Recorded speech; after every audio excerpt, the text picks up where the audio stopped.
Bien, hermanos, el pasaje que vamos a estar viendo el día de hoy es Efesios capítulo 6, versículos del 1 al 3. Efesios capítulo 6, versículos del 1 al 3. En continuación, con el contexto del pasaje que vimos de el matrimonio según Dios, y estamos viendo el orden bíblico en el hogar. Y el mensaje que quiero compartir con ustedes el día de hoy es la familia según Dios. Si ustedes recuerdan, en el mensaje pasado vimos el matrimonio según Dios. El día de hoy vamos a ver la familia según Dios. Y vamos a ver esto en dos puntos. De los versículos 1 al 3 vamos a ver en relación de los hijos hacia los padres, que es el pasaje, es el tema que vamos a ver el día de hoy. Y si Dios nos permite estar vivos para el próximo domingo, veremos el versículo 4 en relación de los padres hacia los hijos. Hoy veremos en relación de los hijos hacia los padres en los versículos del 1 al 3, la familia según Dios. Y vuelvo a repetir que este es un tema muy importante, más en este tiempo, hermanos, que estamos viviendo tiempos tan difíciles donde se están lamentablemente infiltrando leyes tan perversas que quieren destruir la familia. Y lamentablemente esta forma de pensar del mundo se está infiltrando en las iglesias, de tal manera que Satanás quiere destruir los hogares, porque sabe Satanás que destruyendo los hogares la iglesia va a perder su fuerza y su testimonio y su razón de ser. Porque, como vimos en el mensaje anterior del matrimonio, el matrimonio, hermanos, refleja la relación que existe entre Cristo y su iglesia. Y el matrimonio refleja cómo Cristo ama a su iglesia y cómo la iglesia se somete a su Señor por amor. De manera que cuando hay un matrimonio deficiente, hay un evangelio deficiente.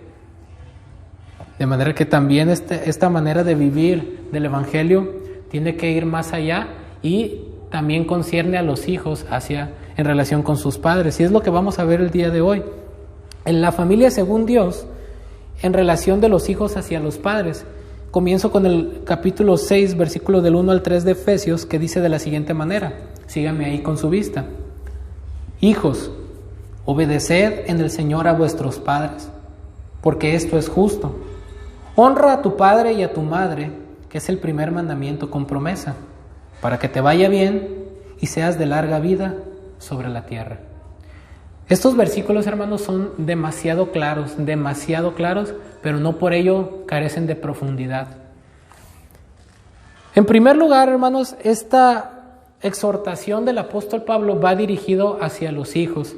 Y esta palabra hijos, dependiendo del contexto, en el griego puede traducirse como niños o niñitos de diversas edades, pero en este contexto se refiere a un hijo o una hija de cualquier edad.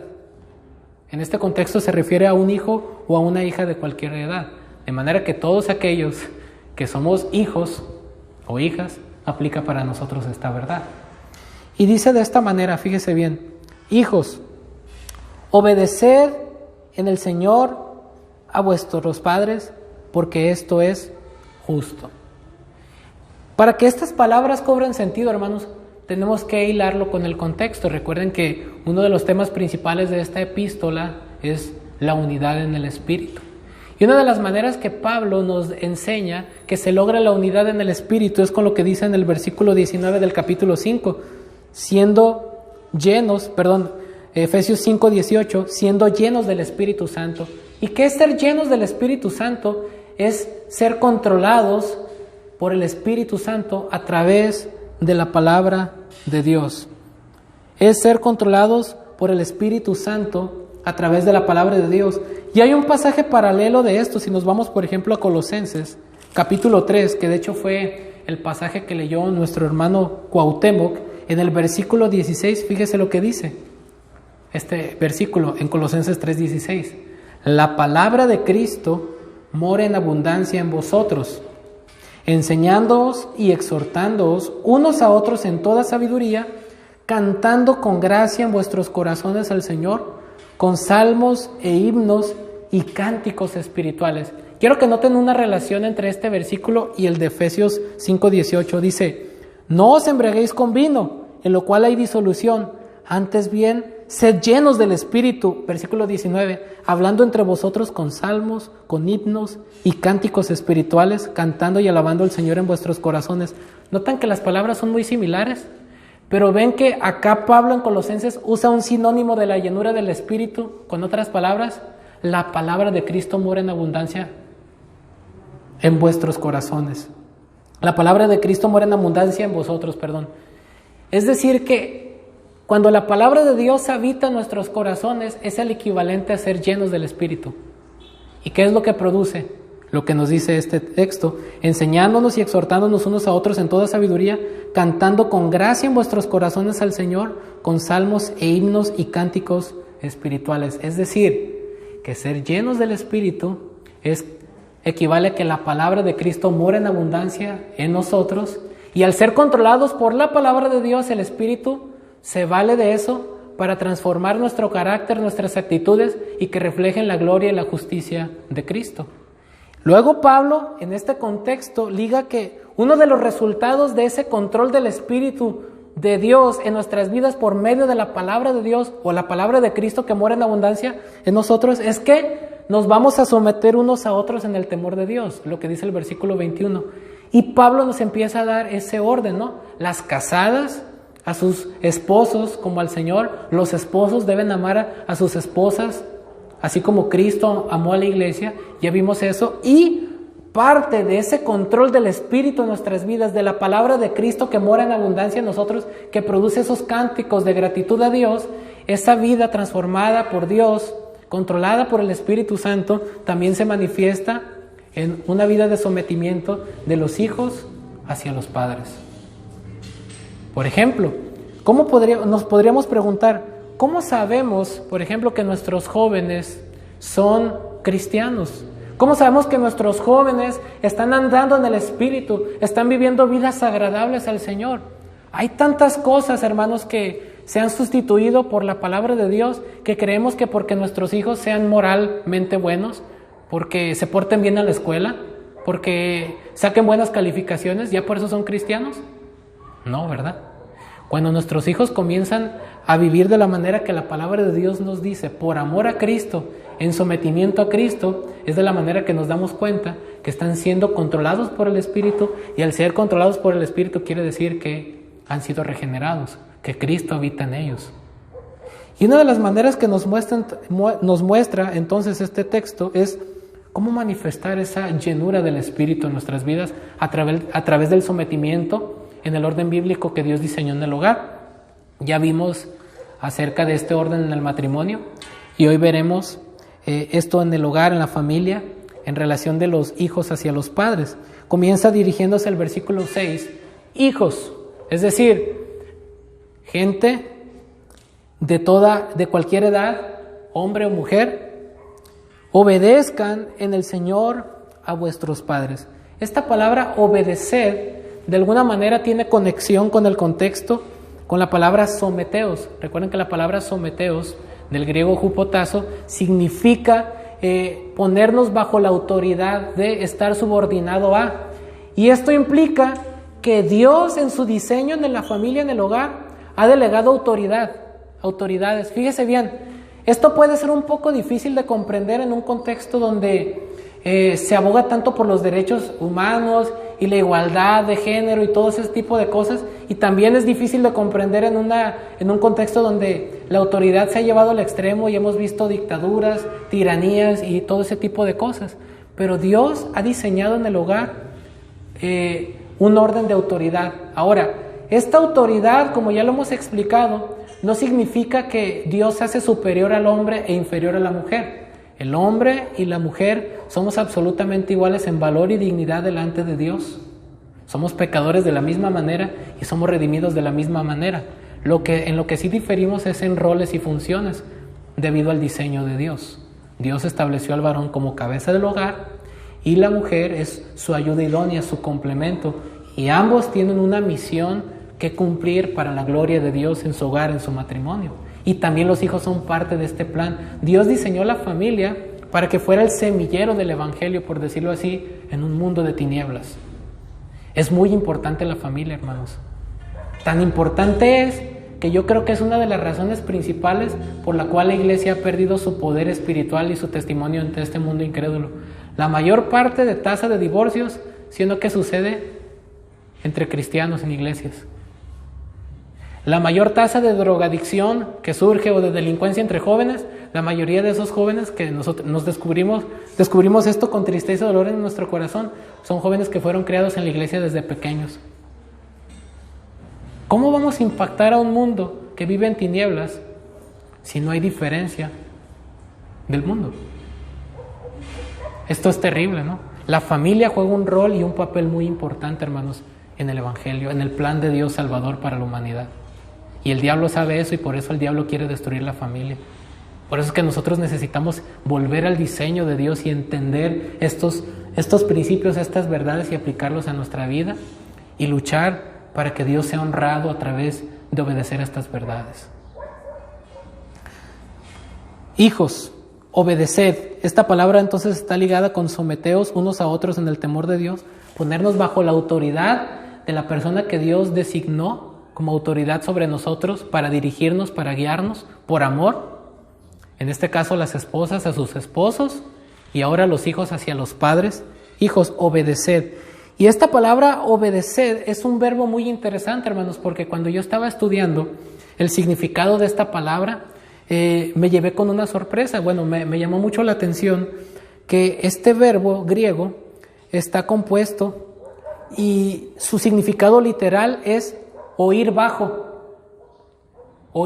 y da la implicación a la idea de una persona que está escuchando una orden de su superior y escucha con mucha atención para obedecer la instrucción tal como se le dijo. Ese es el significado, oír bajo, como un subordinado, como una persona que está esperando recibir una orden y presta atención a lo que se le está diciendo. Y va ligado el oír, el escuchar con atención, con el obedecer. Y no es tan curioso que uno de los mayores problemas con los hijos es que no escuchamos a nuestros padres. ¿No es algo tan curioso? ¿Sería casualidad que Dios haya escogido estas palabras bajo la inspiración del Espíritu Santo? Pues no, ¿verdad? Él sabe lo que necesitamos. Hijos, presten atención, escuchen con mucha atención a sus padres para obedecer. Sométanse a esa autoridad que Dios ha designado sobre ustedes para protegerlos y guiarlos. Y quiero aclarar también aquí unas cláusulas. Recuerden que Pablo está hablando a la iglesia y en este contexto está hablando a esposos cristianos, a esposas cristianas y a hijos cristianos. En este contexto cristiano, Pablo está dando esta instrucción. No quiere decir que estos principios no sean aplicables a los incrédulos, pero en primera instancia está hablando Pablo a los cristianos. Y da por hecho que van a obedecer estas instrucciones porque tenemos al Espíritu de Dios morando en nosotros y por eso nos dijo antes, seamos llenos del Espíritu Santo. Entonces, está hablándole a hijos creyentes, no incrédulos. Hijos, obedeced en el Señor. Y hay una palabra aquí escondida, hermanos, que también es muy importante, que al estar estudiando este pasaje, me llevé también con otra sorpresa. ¿Cómo Dios nos habla por medio de este texto? Fíjense, es una palabrita que podríamos considerar tan insignificante, pero que es importante, y eso es una preposición, la palabra en el Señor. Esta palabrita, esta preposición en, podría parecer para nosotros algo insignificante, pero nos revela la causa y la razón de esa obediencia. Fíjese, obedecer en el Señor. Y también este nombre Señor no es usado aquí por Pablo por casualidad, porque hubiera podido haber dicho, como en el versículo 21, someteos unos a otros en el temor de Dios, aunque como hemos discutido anteriormente, algunos manuscritos más confiables lo traducen someteos en el temor de Cristo, pero pudo haber usado la palabra Cristo o Dios, pero ¿por qué usa la palabra Señor? Kurios en el griego, porque eso significa que no hay nadie más supremo en autoridad que Dios, y debido a la autoridad de nuestro Señor a quien nos debemos voluntariamente someternos a esa autoridad en el hogar que Él mismo, el supremo soberano, nos ha designado. Obedeced en. Y esta preposición en indica lugar, o en otras palabras, una posición, es decir, estando en Cristo, bajo la autoridad de Cristo, siendo de Cristo, estando unido a Cristo, por amor a Cristo, bajo la autoridad de Cristo, obedezcan a sus padres. Y esto nos revela algo muy importante, hermanos. Cuando nosotros estamos unidos a Cristo, independientemente de la edad que tengamos, seamos adultos, seamos menores, lo que sea, cuando estamos unidos a Cristo, implica que nos hemos sometido a su señorío. No podemos tener a Cristo como nuestro Salvador sin ser nuestro Señor. Él es Señor de todo o no es Señor de nada. Cuando nosotros nos convertimos a Él y Él nos salva, se convierte en nuestro Señor también. Ya no poseemos una vida individual propia. Ya no andamos por nuestro rumbo. Tenemos un amo supremo. Tenemos un dueño. Tenemos una autoridad suprema. Es nuestro Señor Jesucristo. Y en base a esa autoridad de ese Señor, quien nos ha redimido, quien dio su vida por nosotros, quien dirige a su cuerpo, que es la iglesia, Él ha designado esta autoridad en el hogar, los padres. Ese fue su diseño. Dios así quiso que funcionara el hogar. Dios pudo haber hecho que los hijos mandaran, pero no fue el diseño de Dios. Dios designó a los padres como responsables del hogar. Y ser responsable de dirigir un hogar, hermanos, créanme que no es fácil. Por lo regular, la experiencia nos habla de esto, ¿sí o no, hermanos? Los que ya han recorrido más camino que nosotros. Cuando estábamos chicos, criticábamos a nuestros padres, nos enojábamos con nuestros padres, decíamos cosas en contra de nuestros padres, creíamos que nosotros teníamos mejores ideas que nuestros padres y que nosotros íbamos a ser mejores padres que nuestros padres. Y cuando nosotros nos convertimos en padres, nos damos cuenta que no somos mejores que nuestros padres. Y comprendemos muchas de las razones o de las decisiones o de las acciones que ellos tomaron. Y decimos, no es fácil ser padre, ahora entiendo a mi madre, ahora entiendo a mi padre, ahora entiendo esto, y nuestra actitud cambia. ¿No nos lo dice la misma experiencia, hermanos? Así es.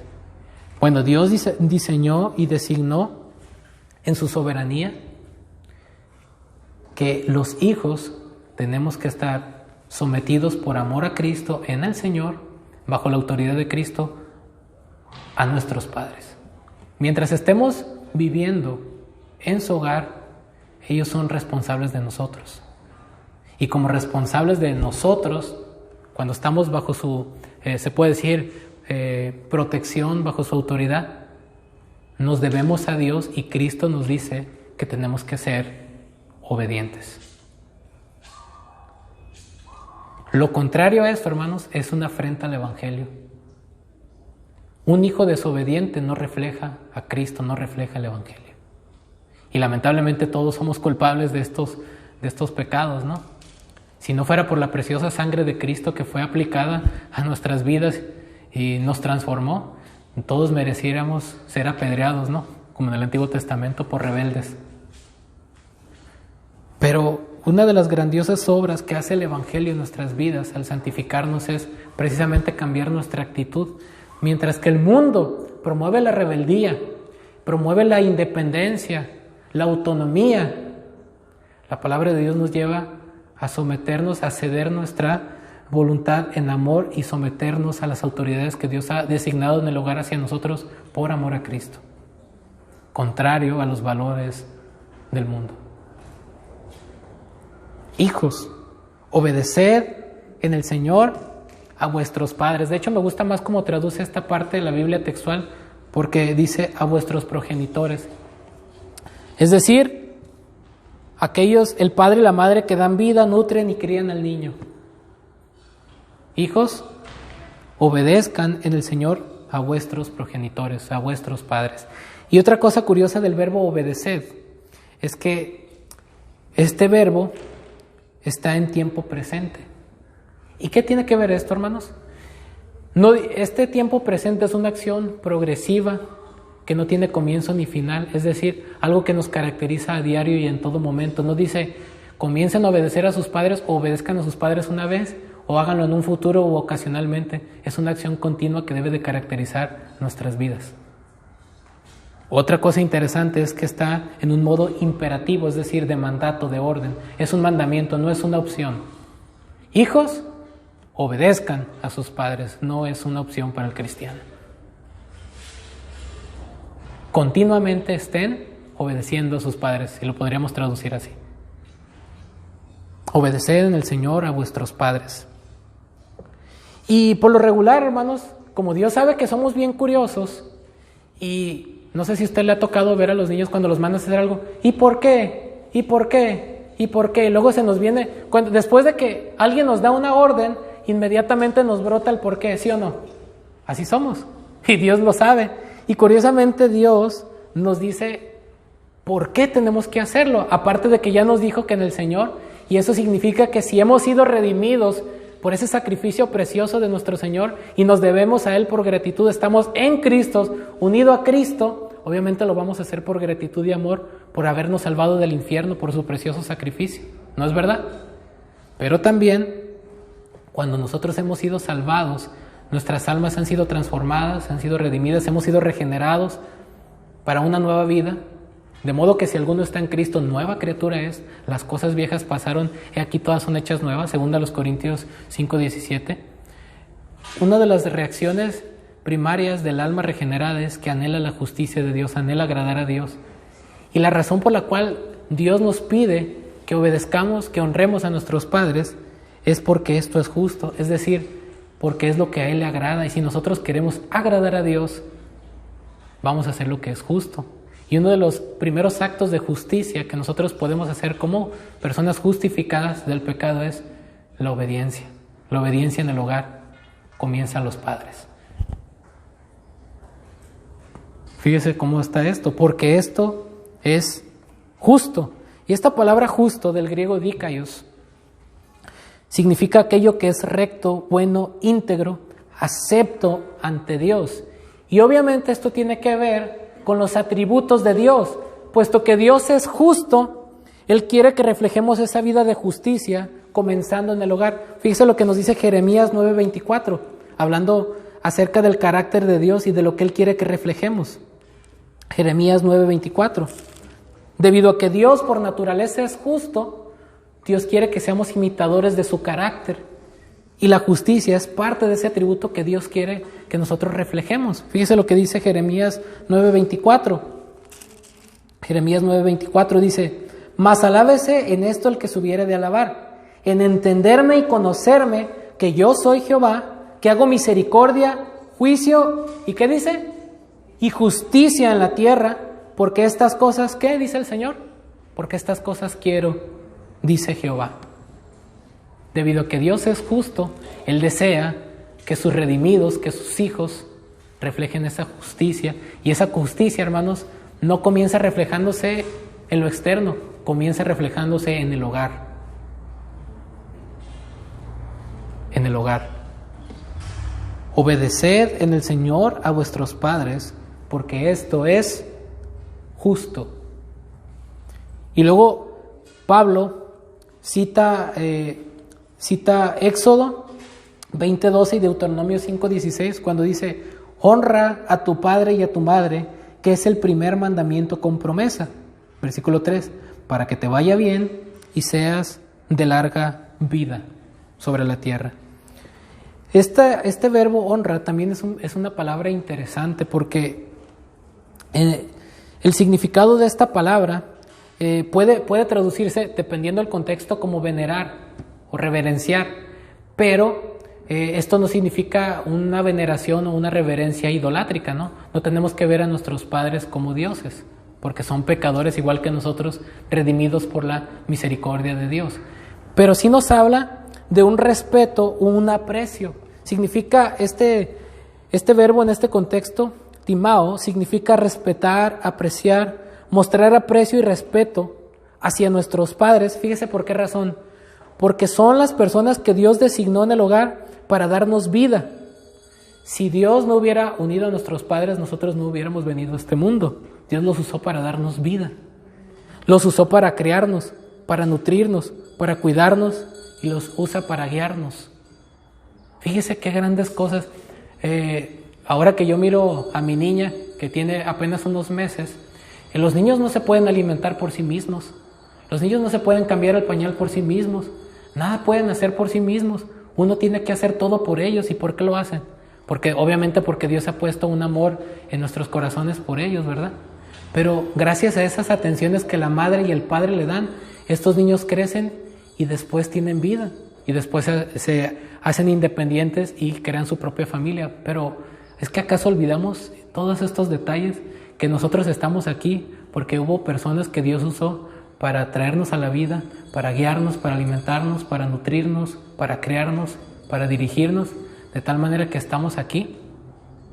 Son cosas no poco fáciles de imaginar, ¿no?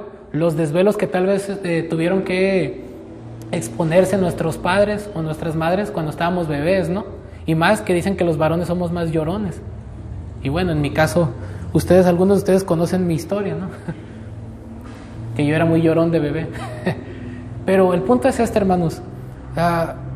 Por sentido común y por ese afecto natural que Dios ha puesto en nosotros, aún en los incrédulos, nuestros padres han hecho algo muy interesante y muy grande por nosotros. Claro, hay sus excepciones. Sabemos que hay padres que han abandonado a sus hijos. Incluso sabemos que hay padres que quieren matar a sus bebés aún antes de que nazcan en el vientre, y que hay leyes impías que abogan por eso, pero eso ya es otra historia.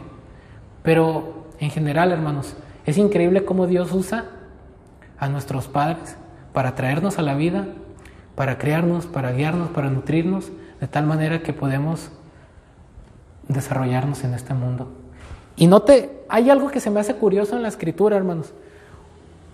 Les voy a hacer dos preguntas. ¿Dios es todopoderoso? Por supuesto. ¿Él puede hacer lo que Él quiera de acuerdo a su carácter santo? Por supuesto. Si Dios hubiera querido, Él hubiera podido crear a toda la humanidad en un instante, o sea, no solamente a Adán y Eva, sino a todos los seres humanos que Él hubiera querido y lo hubiera hecho en un instante. ¿Él hubiera podido hacerlo? Por supuesto, ¿verdad? Pero fíjese cómo Dios no quiso hacerlo de esa manera. Dios creó a nuestros primeros padres, Adán y Eva, y que de ellos hubiera la procreación. Dios no nos creó del polvo como Adán y Eva nosotros, sino que Dios nos crea por medio de la procreación. Y Dios usa la familia con un propósito. Él diseñó esto, hermanos. Él nos hubiera podido crear del polvo como Adán y Eva, nuestros primeros padres, y no quiso hacerlo así. Él nos trae al mundo y a la vida por medio de la procreación, por la participación de un hombre y de una mujer, que se supone se unen en un pacto por amor para comprometerse y guiar una familia en el Señor. Eso es algo maravilloso, hermanos, es un diseño divino. No podemos dejar que el diablo quiera aplastar esto. Honra. ¿Por qué razón? Ese respeto y ese aprecio que debemos mostrar a nuestros padres es porque ellos son las personas que Dios designó en el hogar para darnos vida, crearnos, nutrirnos, cuidarnos y guiarnos. Ok, estamos hablando de una manera muy general. Por esta razón, aunque nuestros padres no sean cristianos, deberíamos de estar agradecidos a Dios y debemos demostrar un respeto hacia ellos, ¿sí o no? Ahora, ¿cuánto más cuando nuestros padres son cristianos y tienen el temor y el amor de Dios y quieren nuestro bienestar espiritual, hermanos? Es mucho mayor el respeto y el aprecio que debemos de tenerles. No estoy diciendo que no debemos de apreciar, amar o respetar a los padres que no son cristianos, ¿no? Debemos de honrar a nuestros padres. Si no, nos dice la Biblia, honra a tu padre y a tu madre si es cristiano, ¿no? Honra a tu padre y a tu madre, es el mandamiento. Es un mandamiento general y que todos quebrantamos, por cierto. Pero cuánto más cuando nuestros padres tienen el temor de Dios en sus vidas y nos guían en ese temor. ¿Cuánto más no debemos de reverenciarlos en ese sentido, de mostrar ese aprecio y respeto hacia ellos? Honra a tu padre y a tu madre, que es el primer mandamiento con promesa. Y fíjese, es interesante cómo Pablo cita las escrituras del Antiguo Testamento para decirnos que este es el primer mandamiento en el cual Dios hizo un compromiso de bendecir a su criatura. Al obedecer esto, fíjese, si nosotros nos vamos a Éxodo 20:12 y a Deuteronomio 5:16 encontramos esta promesa. Mire, vamos a leer por ejemplo Éxodo 20:12. Éxodo 20:12 es donde están los 10 mandamientos. Éxodo 20:12 dice de la siguiente manera: honra a tu padre y a tu madre para que tus días se alarguen en la tierra que Jehová tu Dios te da. Ahora, es importante, hermanos, aquí aclarar a qué se refiere o en qué consiste esta promesa, porque se puede lamentablemente sacar de contexto y hacer un grande pretexto. En una ocasión yo escuché a un predicador decir una herejía. Él estaba diciendo que nosotros tenemos que honrar a nuestros padres y decía: tú honra a tu padre y a tu madre para que la bendición de Dios te alcance, y dile: no lo hago por ti, lo hago por mí, porque yo merezco que esa bendición me alcance, decía este predicador en esta tremenda herejía. O sea que entonces yo voy a obedecer a mis padres por conveniencia, no por amor a ellos ni por amor a Dios, sino para que me vaya bien a mí. No tiene sentido con el espíritu de lo que consiste toda la ley: el amor a Dios principalmente y el amor al prójimo, ¿no? Nunca nos dice que busquemos primero nuestro propio beneficio o interés. Claro, la bendición viene cuando amamos a Dios y cuando amamos al prójimo. Es inevitable que vamos a ser bendecidos, pero no es nuestra motivación primaria, sino entonces deja de ser agradable ante los ojos de Dios. Si yo voy a hacer algo por mi propio beneficio y egoísmo, no tiene caso entonces que lo haga. Entonces lo que este predicador estaba haciendo era decir una herejía, sacando este pasaje de contexto de la Biblia e incitando al egoísmo y al amor propio que las personas carnales tienen por sí mismas. Eso no es lo que el pasaje dice, que tú obedezcas para que la prosperidad y la bendición de Dios te alcance. Entonces, ¿qué caso tiene? ¿Dónde queda el amor a Dios? ¿Dónde queda el amor a nuestros padres?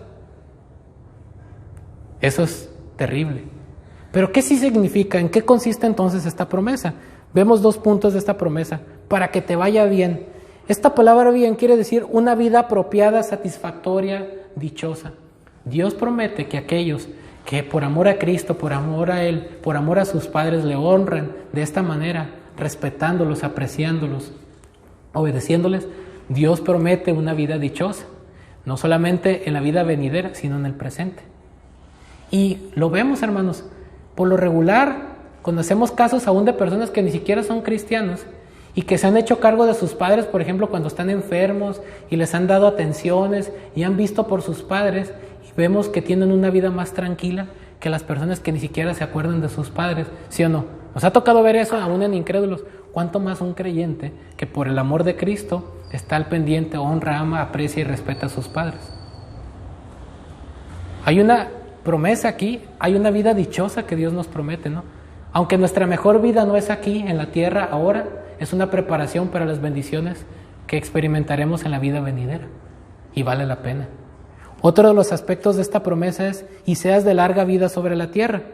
Y esto, hermanos, es un principio retributivo, como en Gálatas 6:7. ¿Qué dice Gálatas 6:7? Miren, Gálatas 6:7 dice: no os engañéis, Dios no puede ser burlado. Todo lo que el hombre sembrare, eso también segará. Lo que sembramos, eso cosechamos. El que siembra para su carne, de la carne segará corrupción, mas el que siembra para el Espíritu, del Espíritu segará vida eterna. En un sentido, también lo que nosotros